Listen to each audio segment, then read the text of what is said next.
안녕하세요. 노하나 영탁교 꿈꾸는 자본가 이권봉입니다. 네, 오늘은 부동산 슈퍼리치만 아는 투자 비밀의 저자 홍성준 대표님을 모시고 부동산에 대한 이야기를 한번 나눠볼까 합니다. 네네. 네, 오늘 은퇴자분들께 굉장히 좋은 네. 말씀 많이 네. 해주셨으면 좋겠습니다. 네네. 모르시는 분들을 위해서 저자 소개 간단히. 네. 안녕하세요. 저는 이제 성현 부동산 컨설팅의 홍성준 대표라고 하고요. 이제 6월 달에 이제 부동산 슈퍼리치만 아는 투자 비밀 책을 이제 출간을 했는데요.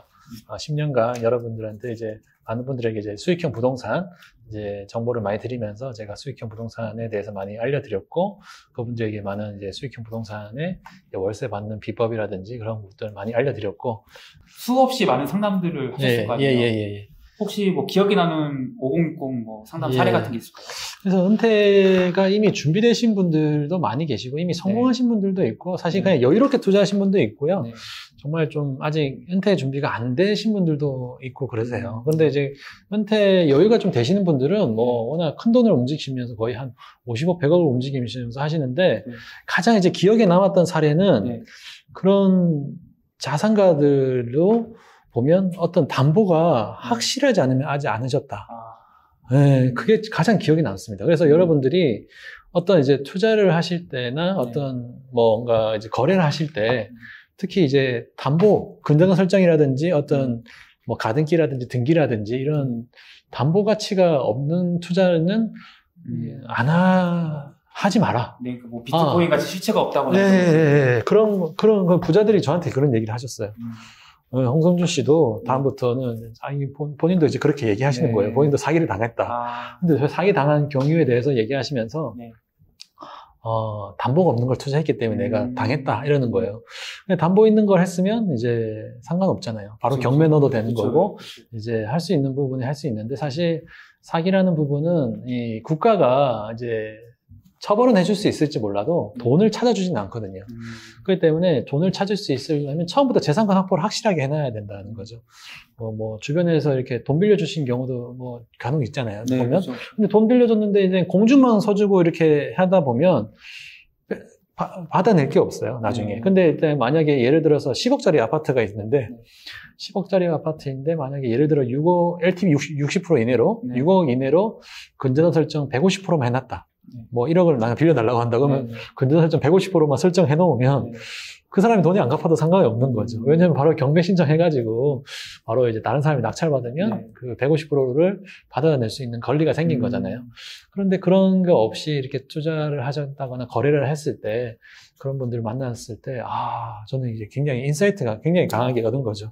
그래서 이분들 얘기가 맞는 거죠, 사실. 근데 그분들도 그렇게 해서 이제 자산을 꾸준하게 그 이후로는 이제 실수하지 않으셨고, 그 실수하지 않으면서 꾸준하게 이렇게 투자를 하시면서 계속 성공적인 투자만 하신 거예요. 그러면서 자산이 점점점 불어나게 됐고, 그리고 이미 준비가 안 되신 분들도 지금 이제 준비를 하려고 이제 강렬한 욕망이 있으시더라. 왜냐하면 대부분 다 아파트에 사시는 분들이 많으신데, 그냥 그분들도 이제 어떤 그 아파트에 그 돈을 깔고 있는 거에 대해서 이제 그거를 이제 깨달으시고, 빨리 이제 그거를 이제 낮추시거나, 이제 그거를 좀 낮추셔가지고, 뭐 땅을 사서 이제 건물을 지으신다거나, 아니면 어떤 좀 상가주택이라든지 이런 데 사시면서 내가 살면서 어떤 현금 흐름이 나올 만한 월세 구조의 그런 거를 준비를 하시는 그런 사례들을 보면서, 이분들도 항상 노후를 준비하고 계시구나. 50, 60대 되신 분들 그런 걸 많이 느끼고 있죠.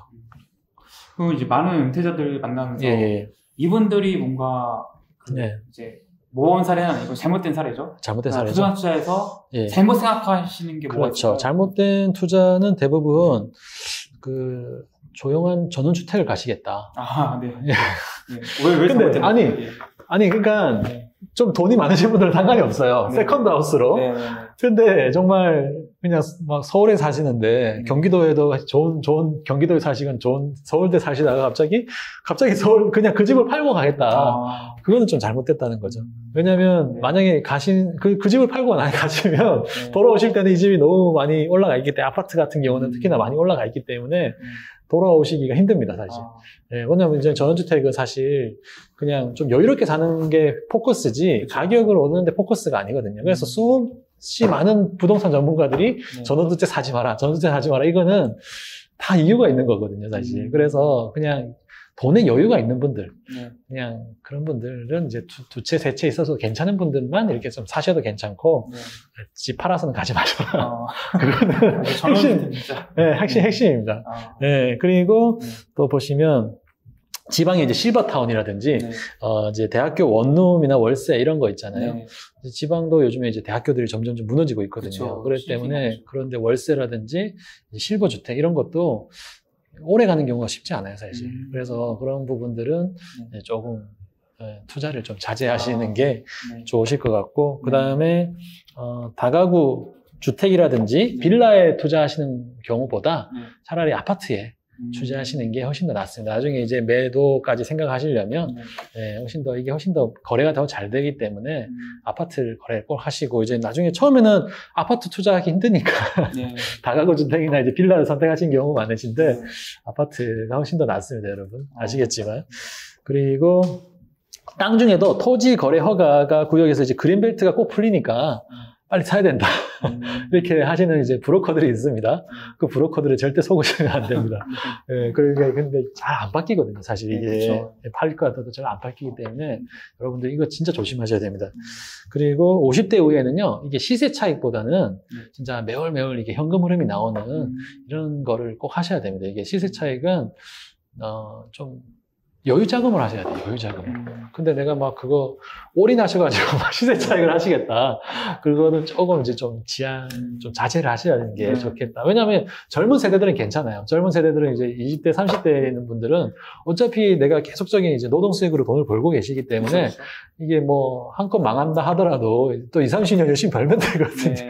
근데 50대, 60대이신 분들은 이제 은퇴해서 이제 노동 수익이 없는데 잘못 투자하셔가지고 이제 큰일 나면 이제 나중에 이제 아니 이제 내가 현재 살고 있는 집마저도 막 흔들리게 되고 막 그 생활이 너무 어려워지는 경우를 많이 봤기 때문에 그런 시세 차익 너무 이런 부분은 굉장히 조심하셔야 된다. 그렇습니다. 그리고 이제 지식산업센터라든지 도시형 생활주택, 이런 이런 도시명 이런 생각들은 괜찮은데, 특히나 이제 또 요즘에 생활형 숙박시설이 있어요. 생활형 숙박시설 같은 경우는 도심보다는 사실 이제 관광지 쪽이나 하시는 게 좋아요. 특히나 이제 저희도 이제 시행사 쪽으로 이제 투자를 많이 하시는데, 그쪽에서 이제 어떤 그 증권사 지점장들이 이제 PF를 많이 해주지 않습니까? 그래서 그분들도 이제 정보를 많이 듣게 되는데, 그분들도 하시는 얘기는 이제 도심지에 있는 생활형 숙박보다는 어떤 관광지, 특히 뭐 해운대라든지 이런 데에 있는 생활형 숙박이 훨씬 더 분양이 잘 되고, 거기 분양을 해도 이제 훨씬 더 임대가 잘 되고, 이런 부분이 있기 때문에 항상 이런 생활형 숙박 같은 경우는 이제 이런 관광지에 하시는 게 좋다.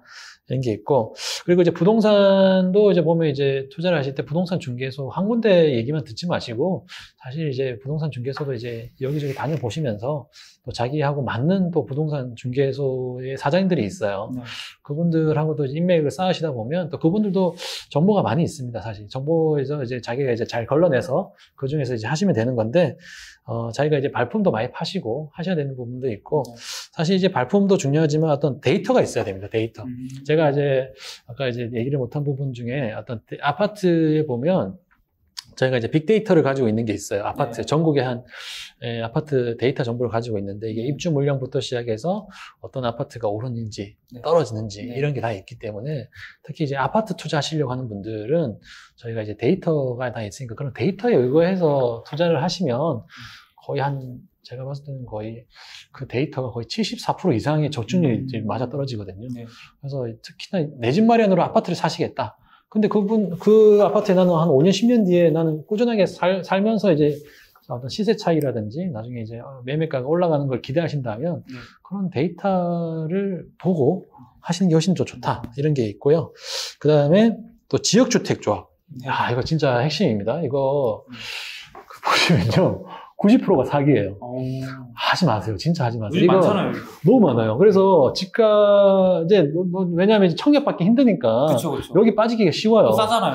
그 싼 것도 있는데 거의 90% 진행이 안 돼요. 진짜 운 좋아야 10% 진행되는데 그 10% 찾아내는 게 거의 뭐 빠르면 7년이고 늦어도 8년에서 10년 가까이 가는데 그래서 많은 분들이 여기 많이 이제 낚이는 경우가 많거든요.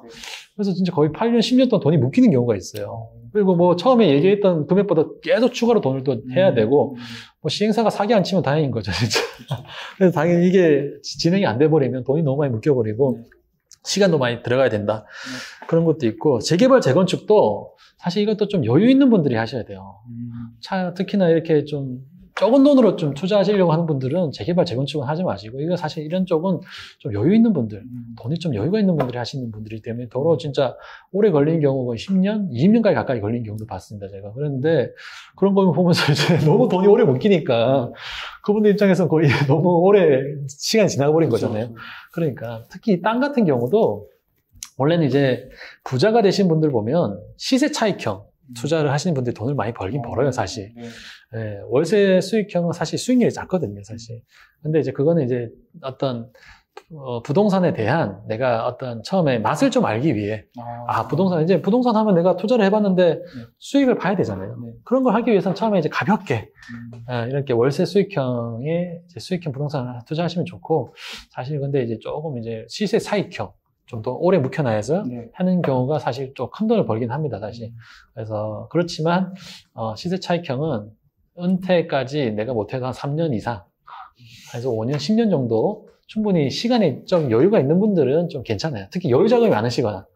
네, 근데 이제 곧 은퇴가 이제 끝나신 분들은 차라리 월세 수익형이 훨씬 더, 마음 편하고, 스트레스 안 쌓이고, 좋다. 이 얘기를 저희가 해드리고 싶고요. 하여튼 어떤 또 상가라든지 쇼핑몰 분양도 좀 조심하셔야 돼요. 요즘에 특히나 코로나 때문에 상가가 또 잘 되는 데는 잘 되지만 무너지는 경우도 많이 봤습니다, 제가. 그렇기 때문에 이게 상권이 바뀌거나 그런 경우도 많이 봤기 때문에 상가도 조심하셔야 되고, 이제 특히 호텔 분양, 쇼핑몰 이런 분양도 이제 뭐 진짜 조심하셔야 되는 부분들이 있습니다. 그래서 이런 거 분양하시는 거 분양 받으실 때 분석을 잘 못하고 그냥 상담사들의 말만 믿고 이렇게 하는 경우 많으신데, 이런 거 진짜 분석 잘 하시고 하셔야 되기 때문에 여러분들 항상 준비 조심하시면서 이렇게 투자를 하셔야 되고요. 그런 거 이제 장단점을 잘 파악을 하셔야 된다. 지금 이제 말씀 들어보니까 할 게 없는 것 같아요. 할 게 없다는 게 아니고. 아니, 근데 이제 그만큼 뭔가 투자를 하실 때 할 거는 있는데 이제 돌다리를 잘 짚어야 된다는 거죠.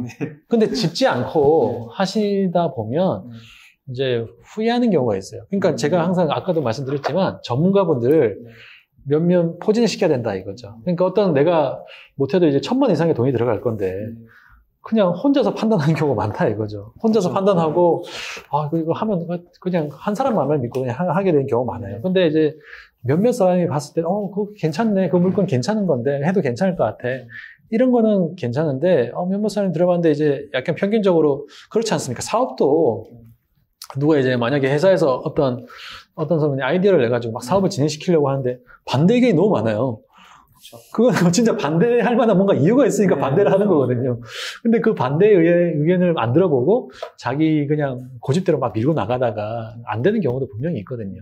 그래서 여러분들 이제 부동산 투자, 아까 제가 재테크가 아니라 사업이라고 말씀드렸기 때문에 이런 사업에서도 반대 의견이 많다.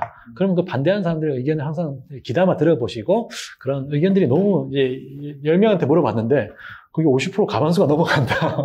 그러면 이제 그분들도 이제 삶의 경력이나 삶의 인생의 여러 가지 경험에서 우러나온 그런 조언이라든지 충고기 때문에 좀 받아들일 건 있었다고 봅니다, 사실. 그럼 5060 분들의 부동산은 어때야 된다고? 그래서 5060 분들은 이제 은퇴가 이제 얼마 안 남았기 때문에 이분들은 사실 시세 차익형보다는 가격 상승보다는 어떤 매달 안정적인 생활비가 나올 수 있을 만한 이제 월세 수익형 부동산이 훨씬 낫다고 보는 거죠. 그래서 어떤 주거비를 줄인다거나 어떤 주거비를 줄이고 어떤 그런 목돈을 가지고 조금 이런 시세 차익형보다는 월세 수익형 원룸이라든지 어떤 자기가 현재 살면서 이제 상가 주택이라든지 그런 거를 이제 준비하시면서 좀 월세 수익이 좀 나오면서 내가 단지 노동 수익이 아니더라도 나올 만한 그런 생활비가 나올 만한 그런 수익형 부동산 꼭 준비를 하셔야 되는 게 낫다고 저는 봅니다, 사실. 그러면서 이제 또 거기서 또 돈이 나오지 않습니까?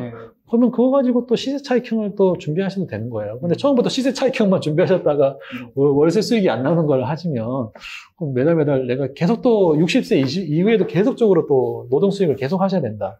이겁니다.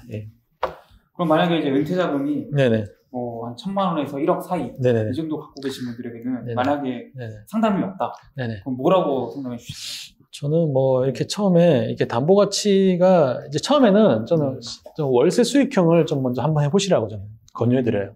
왜냐하면 일단 부동산 투자라는 게 시세 차익형은 좀 시간이 걸리거든요, 사실. 그렇죠. 그렇기 때문에 처음에 시세 차익형을 뭐 수익률이 좋아도 하시는 경우도 있긴 한데 이제 그거는 이제 그분은 케이스 바이 케이스예요, 사실. 그래서 처음에는 좀 그분의 자금 사항에 따라서 LTV 60% 이내로 일단은 뭐 근저당 설정 한 150% 해주는 이런 투자도 있거든요. 그래서 매월 뭐 한 1.6%에서 월 1.6에서 한 연 한 20% 정도 나는 이제 수익이 있어요. 그런 수익형 부동산 상품이라든지 1, 2개월짜리 상품도 있습니다. 한 달짜리. 그래요? 예, 월 한 2%, 한 3%짜리. 근데 이런 거는 이제 금방금방 끝나기 때문에, 투자했는데 수익이 나잖아요. 재미가 있잖아요. 근데 그러니까 좀 재미를 먼저 보신 다음에, 그 다음에, 야, 이게 부동산 투자가 되긴 된다. 그런 자신감을 먼저 얻어야 된다는 거죠. 근데 자신감이 없는 상태에서 자꾸, 야, 이게 지금 되긴 되는 거냐? 이게. 그러니까 먼저 이제 재미를 본 다음에, 그 다음에 이제 수익률이 큰 것도, 이제 내가 어쨌든 지금 이제 노동 수익을 계속 하고 계시다면, 이제 뭐 1년짜리, 뭐 이런 것도 괜찮다 이거죠. 1년짜리도 괜찮고. 네, 그런 건 어차피 수익률이 저희가 이제 40에서 45% 나는 이런 또, 이런 특수 경매 투자라든지, 이제 도시형 생활주택 이런 시행 투자, 일단 이제 검증된 이런 투자도 있고, 그 다음에 있기 때문에 사실 그런 분들한테는 좀 맛을 먼저, 좀 부동산에 대한 재미를 먼저 좀 알게 해주고 싶은 그런 게 있습니다, 사실. 근데 수익률이 40, 50%면 되게 높은 거 같아요. 엄청 큰 거죠. 근데 이런 가능해요, 이런 게? 가능합니다. 어떻게 가능해요? 이게 사실 특수 물건 같은 경우는, 감정가 대비 거의 한 30% 선에 저희가 낙찰을 받아요. 네. 이미 일반 경매처럼 70%, 80%의 낙찰 받아서는 절대 말도 안 되는 경우고요. 근데 감정가 대비 30% 선에 낙찰을 받아가지고, 이 물건이 이제 매각이 안 되더라도 이 물건을 담보로 예를 들어 이제 10억짜리가 있어요. 10억짜리를 저희가 평균 한 3억대에 낙찰 받아요. 자, 그런데 이 유치권이나 법정 지상권 이런 이 권리 때문에 이제 그런 이제 법적인 권리 때문에 은행에서 대출이 안 돼주는 경우가 있어요. 근데 이제 이거를 싹 해결을 하는 거죠. 1년 동안. 그럼 1년 지나면 이 금융권에서 이 10억짜리가 처음에 3억이 낙찰받았다 하더라도 1년 지나면 이 물건을 다시 10억으로 감정을 평가를 해줘요. 그럼 10억에서 LTV 60%까지 대출을 해줍니다. 그럼 LTV 60% 대출 받아서라도 충분히 투자금하고 수익금을 줄 수 있을 만한 재원이 나온다는 거죠. 그 재원 가지고 충분히 이 수익률을 잴 수가 있거든요. 그래서 뭐 그런 중간에 또 매각되는 경우도 있고 임대되는 경우도 있고 그렇기 때문에 충분히 이게 나오는 겁니다. 그래서 제가 2018년부터 했는데 한 300분 가까이 투자해서 수익을 내드렸어요. 몇 프로 수익 내드린 거예요? 1년에 40에서 45% 수익을 내드렸어요. 300분. 실사례군요. 네. 그러니까 300분 가까이는 뭐 실제로 이게 한 물건으로 그런 건 아니고 거의 한 물건이 굉장히 많죠. 한 20건 가까이 되는 거죠. 근데 이건 이제 뭐 저 혼자 아니라 이제 전문가 이제 집단이 있습니다, 사실. 이걸 한 20년 가까이 하신 분들도 있고, 주변에 이제 그 주변에 또 보면 이제 변호사들도 있고, 변호사도 한 3-4분 정도 계시거든요. 그러면서 이제 그 전문가 그룹에서 이렇게 또 뭔가 만들어내는 작품들이기 때문에, 그걸 이제 눈으로 보면서 저도 처음에는 안 믿겼어요. 야, 처음에는, 말도 안 되는 소리 하지 마. 그 처음에는 저한테 100억짜리 물건을 30억에 낙찰받았다는 거예요. 야, 그거 진짜 전문가는 쉽지 않은데, 저도 경매 쪽을 많이 아는데, 어떻게 70, 80%도 아니고, 어떻게 30% 사이 낙찰받지? 와, 근데 진짜 그거를 제가 지켜보는 가운데서도 진짜 막, 여러 건을 낙찰받는 걸 진짜 눈으로 보니까, 와, 진짜 거의 괴물들이다, 이 사람들. 진짜. 그러면서, 진짜 너무 신기하더라고, 진짜. 은퇴 자금이 한 3억에서 5억 정도 있으시거든요. 이분들께는 어떤 거를 이제. 사실 이런 분들은 사실 어떤 여러분, 투자 오시는 분들한테 일단 투자 니즈를 먼저 물어봐요. 현재 이제 3억에서 5억 정도의 투자로 어느 정도 기간을 보시고 어느 정도의 수익률을 보시는지. 실질적으로 제일 중요한 거는 이제 투자에서 봤을 때 이제 수익성, 환급성, 뭐 어떤 안정성이거든요. 그런 거를 이제 갔을 때 저 여러 가지로 이제 해드리는데, 일단 그분들이 오셨을 때 일단 뭐 여러 가지 투자의 방법도 먼저 물어봅니다. 기존에 어떤 걸 해보셨는지. 근데 이제 수익형 부동산 보시면 아시겠지만 여기 보시면 이제 뭐 아파트 투자, 이게 보시면 아파트 같은 경우는 이제 월세 수익률이 한 2%에서 좋은 데는 뭐 한 4% 정도 나오는 경우가 있고, 이제 전세가가 한 7, 80% 되는 걸 이제 자기 자본 한 10%에서 30% 차이를 하면서 어떤 월세 수익률이라든지 어떤 이제 시세 차이, 뭐 이런 거 보면서 투자하는 경우도 있고, 그 다음에 이제 상가나 오피스텔 같은 경우는 뭐 대출 대부분 이제 자기 한 4, 50% 정도 하면서 자기 자본 한 40% 내외로 하면서, 예산 수익률 한 5%에서 한 8% 정도 이렇게 보시면 되고요. 오피스텔 같은 경우도 대출이 여기 보시면 이제 한 4, 50% 들어가죠.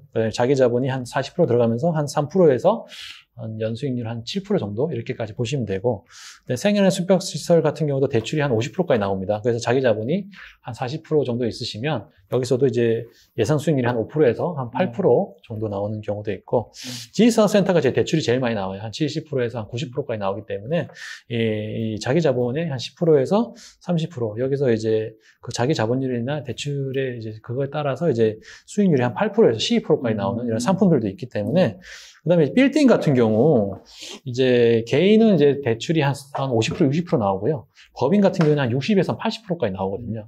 그래서 이제 자기 자본율에 따라서 이제 이 수익률이 뭐 한 2%에서 한 7%이 정도 되기 때문에, 이게 결국에는 자기 자본율이 또 중요한 거고, 그쵸. 대출이나 이제 그 대출 받는 분의 이제 신용 이런 것도 여러 가지 따져보면서 이제 그런 거를 이제 그분의 이제 그 취향 이런 것도 알아봐야 되고, 그쵸. 그분이 어느 정도 돈을 굴릴 거냐, 몇 년에 돈을 굴릴 거냐 이런 것도 따져보면서 그분에 맞게끔 이제 또 맞춰드리는 경우가 있습니다. 그래서 맞춤형 컨설팅을 해드리는 거기 때문에 수익형 부동산이 이제 사실 이제 임대가 목적이긴 한데 수익이 목적인 것도 있고, 근데 이제 제가 아까 말씀드렸지만 일단 50대나 60대 되신 분들은 이제 은퇴가 얼마 안 나기 때문에 시세 차익형보다는 이제 월세 수익형 부동산 이런 걸 이제 준비를 하셔야 되는 거고, 그죠? 이제 시세 차익형 부동산은 이제 뭐 분양권, 뭐 이제 재개발, 재건축, 토지 이런 쪽인데, 이런 쪽은 이제 좀 여유가 되시는 20, 30대 시간적 여유가 있는 분들이죠. 이런 분들은 이제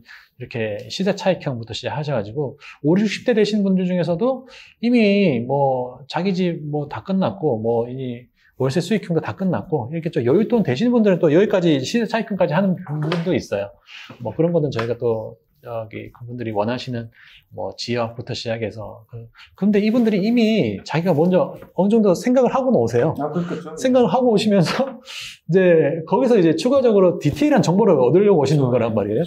네, 그렇기 때문에 그래서 아까 여기 말씀드렸지만 3년 이내 퇴직자분들은 월세 수익형, 퇴직자나 은퇴자, 노동 수익이 힘드신 분들, 그다음에 이제 3년 이상이나 10년 동안 직장이라든지 사업체 탄탄하신 분들은 이제 시세 차익형 부동산으로 이렇게 좀 하시면서 이게 좀 자산을 점점 눈덩이처럼 분리 나가셔야 된다.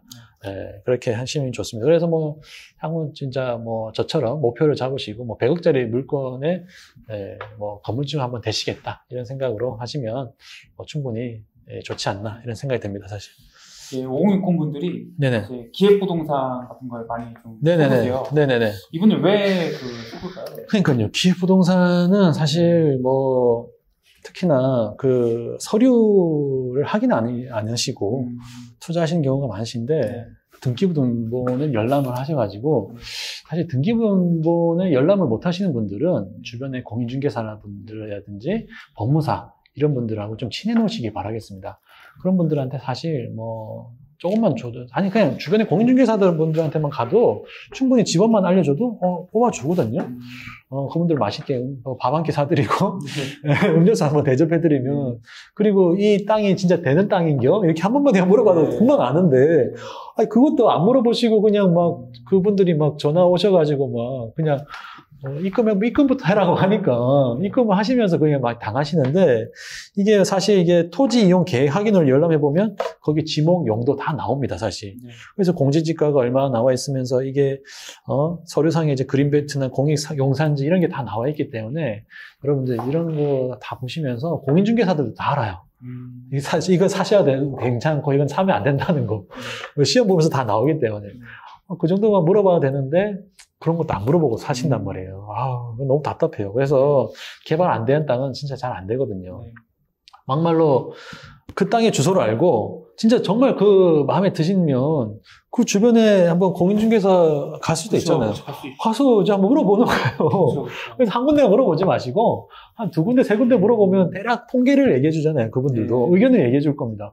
근데 그 의견하고 그냥 현장에 있는 공인중개사들은 그런 얘기 안 하던데 저기 토지회사에 있는 직원하고 또 한번 붙어보는 거예요. 그렇죠. 근데 그 토지회사의 그 걔네들이 어떻게 다 이제 대처해 나가는지. 근데 그게 진짜 되는 거면 그렇게 대처할 수 있는 거고, 정보라는 것도 사실 뭐 구청이라든지 이런 데 가면 충분히 확인할 수 있어요. 진짜 그게 개보할 수 있는 것인가. 근데 그런 것조차도 확인 안 하시고 내 소중한 돈에 몇 천을 날리시는 경우가 많이 보면, 저도 답답합니다, 사실. 그래서 현장도 가셔야 돼요. 아까 여기 보시면 현장 가셔가지고 진짜 교통수단, 인구 유의 뭐 이런 것도 보시고, 뭐 땅값을 결정짓는 이런 잣대들이 다 있는데, 네. 그런 것도 안 하시고 어떻게 그 공무원들 얘기도 안 들어보시고, 뭐, 현장 공인중개사 말도 안 들어보시고 이렇게 결정하실 수 있는지. 현장 가보면 딱 알지 않습니까? 이게 뭐 우리가 삶에 살아온 경륜들이 있는데, 사실 뭐 그렇게 해서 진짜 많이 변화된 것도 있습니다. 사실 변화된 것도 있는데, 그래도 주변에 항상 전문가 포인트를 항상 하시고, 토지회사의 말만 믿으시면 안 된다 이거죠. 토지회사의 말 토대로, 그래 한번 니들의 브리핑한 대로 한번 현장에 가서 그 브리핑한 대로 한번 열심히 한번 알아보시다 보면 분명히 이제 그리고 회사가 몇 년 된 회사짜리인지 이런 거 보셔야 돼요. 회사가 몇 년 되었고, 사무실 내부가 어떻고, 이때까지 이 사무실 내부의 이제 회사 대표의 이력도 좀 보시고, 그 회사가 이때까지 그 투자해서 수익 내준 그거를 보여달라. 그걸 보시는 게 좋아요. 맞지 않습니까? 그것도 안 보고, 그냥 뭐, 투자, 이제 특히나 토지 같은 경우는 3년 지나야 봐야 알거든요. 특히 양도세 때문이라도 3년에서 5년 지나야지 이제 어느 정도 내가 이거를 팔아야 될지 말아야 될지 나오는 건데, 3년이라는 시간이 사실 짧다면 짧고 길다면 길거든요. 그렇죠. 근데 이런 거를 너무 쉽게 판단하셔가지고 결정하지 마셔라. 땅이라는 거는 진짜 뭐 급하게, 그 사람들은 팔아야 되니까 급하게 빨리빨리 얘기하는 거지만, 이제 가서 진짜 내가 여유롭게 진짜 3년에서 5년 기다려도 괜찮을 땅 같으면 진짜 여유롭게 쫙 눈을 보면서 이제 직감도 얻으시고, 주변에 사람들 말도 들어보면서 하셔도 늦지 않다. 그래서 이 부동산이나 이런 이제 주식, 이런 재테크 같은 거 할 때, 네네네. 특히 부동산, 약간 사기도 사실 많잖아요. 많습니다. 너무 많습니다. 돈이 워낙 크다 보니까 사기 당하지 않으려면 뭘 주의해야 될까요? 그러니까 어떤 담보가 확실해야 됩니다. 담보. 그거를 이제 주체로 판매하시는 분들이나 투자를 이제 권유하시는 그 법인이라든지 개인의 어떤 부동산 자산이 좀 있는 경우를 좀 추천을 해드려요. 예를 들어서 이제 그분들이 만약에 이제 그러니까 대한민국에 믿을 거는요, 사실 이제 등기부등본, 법률, 그 다음에 은행, 그 다음에 국가, 사실 이 네 가지 외에는 다 사기꾼이라고 보셔야 돼요. 진짜 그 정도로, 그 정도로 냉정하게 얘기해야 돼요. 아니, 왜냐면, 그 외에는 믿을 게 없습니다, 사실. 만약에 진짜 뺏는다는, 은행 같이 가셔야 돼요, 은행. 은행이 처음에 신용대출은 조금밖에 안 해주잖아요. 근데 담보대출은 좀 해줘요. 그렇죠. 은행도 근데 무슨 생각으로 빌려주냐면, 뺏을 생각하고 하는 거예요. 이 사람이 돈 안 갚으면 뺏어버리겠다. 뺏어서 이걸 경매 넣어서 자기들이 이제 처음에 자기들도 빌려줬던 금액하고 그것까지 다 받아내겠다는 생각까지 있는 거기 때문에, 은행에 담보대출 하듯이 투자를 하시든지 돈을 빌려주셔야 된다 이거예요. 그 정도로 하지 않으시면 진짜 속아서 이렇게 하셔도 뭐 받아낼 길이 없습니다. 그래서 뭐 어떤 주식이라든지 비트코인은 사실 이런 게 많이 없기 때문에 손해 보시는 분들이 정말 많으시거든요. 근데 그런 분들은 뭐 이미 대한민국의 모든 투자가 사실 원금 보장되는 상품이 없습니다. 하지만 원금 보장되는 상품이 없지만, 특히나 그래도 부동산은 그래도 건전한 설정, 등기부등본이라는 게 있기 때문에, 등기부등본 안에 각구울에서 봤을 때 정말 깨끗하고, 뭐 이제 건전한 설정이라든지 이런 빨간 줄이 없거나 이런 거를 잘 보셔가지고, 나중에 이게 경매 넘어가도 내 투자금하고 수익금을 건질 수 있겠다. 이거를 확실하게 파악을 한 다음에 그 다음에 입금을 하셔야 된다. 최악의 시나리오까지 다 생각을 하신 다음에, 이것까지 생각을 하시지 않고 그냥 어찌 되겠지, 그 사람 믿고 그냥 하면 되겠지 하면 사람한테 속아서 다치는 분들이 정말 많이 있거든요. 그래서 마음도 있고. 그렇죠. 특히나 뭐 친한 경우 더 그렇습니다. 그래서 친한 사람이 돈 빌려달라 그러면, 야, 너 담보 걸 거 있냐? 뭐 이렇게 물어보셔야 돼요, 진짜로. 근데 공증만 쓰겠다. 그러면 그 사람 속마음을 알 길이 없어요. 그쵸. 3개월 뒤에, 아이, 누가 줄 건데, 그런데, 아니, 그건 됐고, 너 지금 사는 데가 어디냐? 그래서 사는 데가 어딘데, 그 사는 데가 매매가가 얼마냐? 그 매매가가 얼만데, 그러면, 아, 그 등기부등본 한번 떼봐라. 네 이름으로 된지, 등기부등본 된지 한번 봐야 되겠다. 그거 보고, 거기 전세는 월세든 그 가치를 보고, 거기서 이제 아무 임대가 없거나, 이제 진짜 LTV 60% 이내로 이게 경매 넘어가도, 진짜 나중에 내 투자금에 이제 근저당 설정 한 150%에서 200% 해놔야 돼요. 그렇게 해놨을 때, 만약에 주변에 또 공인중개사한테 물어봐야 돼요. 이거, 만약 경매 넘으면 얼마 정도 될 것 같아요. 이렇게. 근데 경매 넘어도 이 정도 될 것 같아요. 이러면, 그래, 네가 돈 안 갚길 바래. 그러면 더 좋아요. 돈 안 갚으면 경매 넘어면 되는 거예요. 그래서 좀 시간이 걸릴 수는 있어요. 그 사람하고도 분쟁도 하고, 시간이 걸릴 수 있어도, 내 투자금하고 수익금이 날아갈 위험은 없다 이거예요. 그 정도로 강력하게 여러분들이 해놓지 않으시면 나중에 사람 속마음은 진짜 알 건 없습니다. 농구라이 같은 속마음을 알 길이 없기 때문에 여러분들 진짜 이것만 아시면 그렇지 않습니까? 주식하고 비트코인이 오른다고 생각했지 떨어질 거라고 여러분들 상상이나 하고 투자하시니까 오른다는 상상으로 하시겠지만 그 뒤에 그 떨어질 거에 대한 거를 어떻게 합니까, 사실? 그쵸. 모르죠.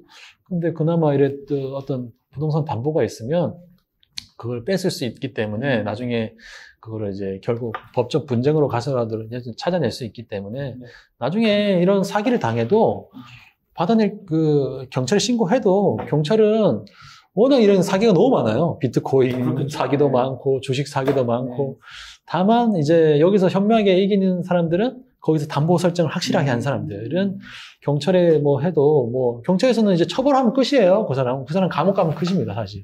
그 사람이 감옥 간 사람이 어디다 땅에다가 돈을 묻어놨는지 어디다 놨는지 알 방법이 없거든요. 근데 처음부터 재산 확보를 확실히 해놨다면 뺏으면 그만이에요. 그 사람은 어차피 감옥 가더라도 우리는 경매를 통해서 그거를 경매해서 다른 사람이 그걸 낙찰받아서 나라에서 그 제도는 정말 잘 만들어놨기 때문에 그런 경매 제도 어떤 재산권 확보 제도를 확실하게 해놓지 않으면 여러분들이 손해볼 확률이 높기 때문에 여러분들이 이것만 잘 아시면 사기당하지 않습니다, 사실. 그래서 이제 절대 사기 당하지 않는 방법 5가지를 또 그렇죠. 어떤 거 정리해주는 어떤 거 있을까요? 그렇죠. 그래서 무슨 땡땡땡땡 투자 클럽 이런 게 많아요. 한데 오면 맨날 수익 본 것만 얘기해요. 근데 수익 본 거가 중요한 게 아니고 여기서 손실 난 사람이 단 한 명도 없는가? 그거를 얘기해달라. 근데 손실 본 사람은 숨기고 수익 본 사람만 얘기해요. 그쵸. 그러면 실질적으로 그거 해가지고 주식 투자해가지고 잃어도 그 사람들은 절대 책임을 안 지거든요. 그래서 주식하고 비트코인 하실 때는 특히나 담보가 없으면 좀 진짜 조심하셔야 되고 잃을 거를 특히나 MZ 세대들이 그래요. 그냥 어차피 인생 끝났다. 어차피 집 못 산다. 어차피 요즘 인생은 끝났다. 그러면서 그게 이제 투자 금액이 몇백밖에 안 되니까 그 몇백 날려도 괜찮으니까 그냥 한번 질러보지. 그쵸. 터지면 대박이고 날리면 그냥 수험료도 생각하시고 하시는데 그렇게 하셔가지고 이렇게 손해보지 마시고 그래도 좀 확실하게 이런 걸 알아보신다면 하시고 두 번째는 이익 본 사람이 있더라도 그 사람이 이익 본 가정에서 총 투자 횟수 중 손실된 경우가 단 한 번도 없었고, 모든 회차에서 이익이 난 것인가? 그게 이건 실력인가, 우연인가, 이 차이거든요. 그러니까 실력인 사람들은 진짜 잘 안 잃어요, 이거는. 그쵸. 근데 어쩌다가 한번 따는 경우도 있잖아요. 그거 딴 거 가지고 막 광고를 해가지고, 야, 이거 땄으니까 이거 가투자해라, 이러는데, 그렇게 하시면 안 된다는 거예요. 그쵸. 네. 그리고 세 번째는 수익의 결과가 우연인가, 필연인가, 이게 중요한 거예요. 필연에 의한 것이 때문에 이게 증거 확보하고 이게 실력이거든요. 그러니까 필연에 의한 증거가 확실하고 실력이 확실한 경우가 확인될 때만 투자를 하시고 내 명의의 부동산 등기가 되는지 확인 후 투자한 사람이 모두 연락 두절되어도 권리약벌에 지장이 없는가, 채권의 형태인가, 물건의 형태인가, 내 명의고 등기된 시스템이 아니면 절대 투자 금지입니다. 투자하셨다가 누가 연락 두절될 수 있잖아요. 그쵸.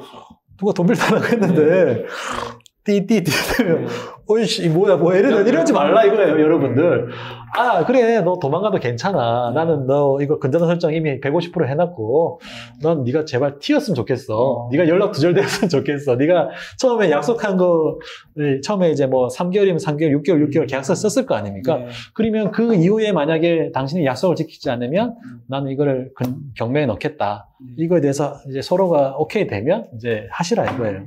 그러면 이 사람이 연락 안 되면 너무 땡큐죠. 그쵸. 그러니까 전당포 주인처럼 투자를 하셔야 돼요. 전당포 주인이 누가 이제 막 롤렉스 시계를 맡기러 와요. 자, 맡기러 오면 너무 한 달인데 이제 만약에 고객님이 만약에 이 돈을 가지고 오지 않으시면 저는 뭐 이거 팔 수도 있습니다. 이거를 얘기하고 이거를 빌려준단 말이에요. 그러면 이 전당포 주인은요, 이 사람이 돈을 안 갚길 바래요. 이미 이게 뭐 1,000만 원짜리다. 근데 자기가 친구나 제 거래업자한테 팔면 이게 뭐 900에서 800이라는 걸 이미 알기 때문에 그 정도만 빌려준단 말이에요. 예, 그래서 이 사람이 돈을 안 갚길 바란단 말이에요. 예, 확실한 담보를 잡으라는 거죠. 그렇죠. 그래서 예전에도 보면 이제, 차 대출해준 분들이 있어요. 네. 그래서 이제 뭐, 이미 딱 그 차를 못 가져가게 딱 맡겨놓은 사람이 있고, 그냥 차량 이동하면서도 이렇게 빌려주는 사람이 있어요. 네. 근데 차량 이동해서 이렇게 빌려주는 사람들은 이게 대포처럼 날아가도 잡을 방법이 없어요. 근데 여기 딱 차가 보관하고 있으면, 그쵸. 이 사람이 이 차 가져가려고 네. 돈을 갚으러만 온단 말이에요. 그쵸. 이 정도의 확실하게 뭔가 담보가 있어야지 뭐 담보 대출을 하든 투자를 하시든 대출을 뭐 돈을 빌려주시든 이렇게 돼야 된다 이거예요.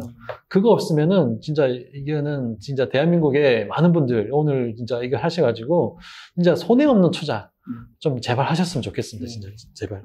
그리고 이게 수익이 실물에서 창출하는가, 결국 이제 물건에서 하는 거니까 동산에서 하는 것인가 뭐 이런 걸 진짜 확인하셔야 돼요. 부동산은 그래도 이제 딱 멈춰서 있고 이제 딱 지어져 있기 때문에 움직이지 않거든요. 근데 동산 같은 경우는 막 이제 뭐 물건이기 때문에 뭐 그거를 계속 지켜보지 않은 이상은 그게 어떻게 이동할지 확인할 방법이 없는 거예요. 아무리 뭐 창고에 뭐 이게 자물쇠로 잠겨져 있다고 하더라도 내가 그 자물쇠를 하루 종일 지켜볼 수 있는 건 아니잖아요. 그쵸. 근데 이제 어떤 물건 같은 경우는 딱 등기부등본에 딱 그 설정을 해놨으면 돈 주기 전까지 내가 안 풀어주면 그만이에요. 내가 말소 안 해주면 그만이라 이거예요. 그렇기 때문에 이런 동산이라든지 이런 물건에다가 투자한다. 채권에 특히 채권 투자하라 이러면 좀 받아낼 길이 확신하지 않으시면 좀 안 하시는 게 좋아요. 중간에 일단 거래 주체가 좀 확실한 대기업이라든지 변호사라든지 뭐 이런 중간에 누군가 끼어있지 않고 그냥 개인 대 개인으로 거래할 때는 특히나 조심하셔야 됩니다. 그래서 이게 상대방을 어떤 담보가 없는데 하셨다가는 상대방이 뭐 속마음이 눈구렁이 같이 사기꾼인지 어떻게 알아요? 그쵸. 그렇기 때문에 무조건 이거는 확실하게 잡고 들어가셔야 된다는 거죠. 이제 집이 이제 한 채 갖고 계신 분도 있을 거 아니에요? 네네네. 그분들은 이제 어떻게 컨설팅 했어요? 그러니까 그분들은 사실 좀 그 집을 좀 낮추셔야 된다. 뭐, 다운사이징. 예, 다운사이징을 하셔가지고 뭐 강남에 계신다면 강남에 좀 작은 데로 옮기시든지 아니면 강북이나 뭐 강서 이런 쪽으로 좀 뭐 강동으로 옮기시면서 조금 다운사이징 하시면서 또 40평대 있는 분들이 20평대로 옮기시든지 뭐 이렇게 해서 좀 어느 정도 이제 좀 투자금을 좀 마련하셔야 되고, 그 투자금으로 이제 절만 찾아보시면 이제, 연 한 3%에서 5% 정도, 이런 수익률에 또 월세 상품도 찾으실 수 있는 거고, 아니면 이제 뭐 땅을 사서 내가 어떤 건물을 지어가지고, 거기서 이제 뭐 상가주택이라든지 원룸, 이런 걸 해가지고 내가 제일 위층에는 내가 이제 거주를 하면서, 이제 다 다른 층은 이제 내가 이제 임대를 주는 방식으로 해가지고, 그런 식으로 이제 현금 흐름이 생기는 그런 어떤 수익형 부동산을 좀 준비를 하셔야 된다. 이거를 저희가 강력하게 얘기를 하고 있습니다. 아니면 계속 돈을 깔고 앉으시면 나중에 이제 뭐 이거 가지고 되지 않냐 이렇게 하시는데 뭐 이미 그 사업체라든지 뭐 여러 군데 뭐 돈이 여유가 있는 분들은 상관이 없어요. 하지만 이제 좀 내가 노동 수익이 좀 막막하신 분들은 좀 이런 부분이 훨씬 더 낫다는 걸 저희가 말씀드리고 있습니다. 마지막으로 이제 은퇴학교 구독자분들에게 해주고 싶은 말씀을 봤습니다. 그렇죠. 제가 사실 이제 좋아하는 그런 글이 있어가지고 제가 이렇게 남겨드렸는데, 이 당신은 이제 몇 살입니까? 이렇게 있는데, 이제 세계적으로 이제 유명하신 분들 보면 이제 소크라테스 이런 분들도 한 70세에 이렇게 원숙한 철학이 나왔고, 그 다음에 이제 철인 플라톤도 50세에 학생이 되었고, 미켈란젤로 같은 경우는 이제 성당 벽화를 이제 완성한 데가 90세. 야, 그리고 이제 파테레프스키는 70세 때 피아노 독재를 했고요. 네. 그 다음에 베르디는 이제 오셀로를 80세에 작곡을 했고요. 아베 마리아를 85세에 작곡했다고 합니다. 그 다음에 미국의 부호 벤더필드는 70세 때 100척을 소유했는데 네. 83세 죽기 전에는 14년 동안 1만 척을 이제 늘렸다. 와, 엄청난 거죠. 무노 게테는 파우스트를 60세에 시작해서 82세에 끝냈고, 그 다음에 미국의 현대아단에서 이제 돌풍 일으킨 리버맨은 이제 82세 때 네. 10주간 그림 공부를 해가지고 그때부터 그림을 시작했다. 그리고 101세에 이제 이렇게 두 번째 개인전도 가지셨고, 뭐 모세는 80세에 하느님의 부름을 받아가지고 민족 해방의 일선에 나셨는데, 네. 이제 그런 거죠. 이제 완전 100세 인생이고, 진짜 요즘에 은퇴를 60세로 생각하시는 분들이 많으신데, 은퇴는 60세가 아니십니다. 사실 은퇴, 새로운 시작이기 때문에, 네. 제가 또, 아시는 이런 또 협회라든지 이런 데 보면, 그때부터 엄청나게 많은 거 배우시더라고요. 뭐, 노래부터 시작해가지고, 뭐, 강사, 뭐부터 시작해서 뭐, 많으신데, 그런 거 배우시는 분들 보면, 야, 세상에 정말 배울 거 너무 많다. 근데 그걸 배워가지고 정말 이런 국가에서 받는 이런 강사 수입이라든지 여러 가지 수입적으로 버는 게 굉장히 많이 있습니다, 사실. 그래서 사실 할 수 있다고 생각을 하면 60세부터는 또 새로운 도전을 하셔가지고 하실 수 있는 부분이 많기 때문에 60세부터 이제 새로운 인생이다 생각을 하시고 항상 또 부동산 투자뿐만 아니라 네. 항상 이제 부동산 투자도 항상 공부하시면서 자기한테 맞는 그런 부동산 투자에 대한 그런 것도 한번 계속 준비를 하시고 계속 책도 많이 읽으시고 부동산 세미나도 많이 다니시면서 이런 모임도 많이 가지시면서 인맥을 계속 발전시키다 보면 그 인맥 속에서도 계속 많은 정보들이 나옵니다. 그래서 그 정보에서도 여러분들이 진짜 필요한 정보만 다 걸러내시는 그런 냉정함이 있으셔야 돼요. 모든 정보를 다 받으시면 안 돼요. 그거 다 하실 수 있는 부분도 없고요. 그래서 그런 부분도 있고, 그래서 100세 인생이기 때문에 여러분들이 계속적으로 이제 배우시는 거, 이제 코로나 시대에 이제 줌도 배우시고, 유튜브도 배우시고, SNS 마케팅 배우셔가지고, 그 사업하시는 분들이 이런 거 다 이제, 저는 이거 다 진짜 60세 넘으셨는데 이것도 저보다 더 잘하시는 분도 있어요. 야, 그러면서, 아니, 어떻게 이런 거를 다 잘하세요? 아이고, 배워야지, 그러는 거예요. 그래서 이런 거 분들 보시면서 저도 많이 겸손해지고 반성하게 되고, 야, 역시 60세부터는 진짜 그렇게 열심히 배우시는 분들 보면 그분들은 이미 돈을 많이 버시고 성공하셨는데도 불구하고 배우는 걸 끊임없이 하시거든요. 그래서 배우는 걸 끊임없이 하셔가지고 여러분들이 그 기술을 자기 기술로 접목을 하셔가지고 계속적으로 뭐 추가적인 어떤 사업, 커미션 사업도 하시고 사업도 계속 하셔야 되고요. 그렇습니다. 하여튼 자기 이런 꾸준히 하셔가지고 아까 제가 말씀드린 메인 잡도 열심히 하시고 일단 부동산 임대 사업 하시고 일단 새로운 세 번째 자기 사업이라든지 부업 이걸 하시면서 항상 정보의 길을 열어놓으시면서 하시면 좋다. 이게 있습니다. 네. 오늘 이렇게 나와주셔서 정말 좋은 말씀 해주셔서 감사드리고요. 네, 이 영상 봐주신 구독자분들께도 정말 감사 인사드립니다. 네, 저는 또 다음 시간에 새로운 영상을 찾아뵙도록 하겠습니다. 고맙습니다. 고맙습니다.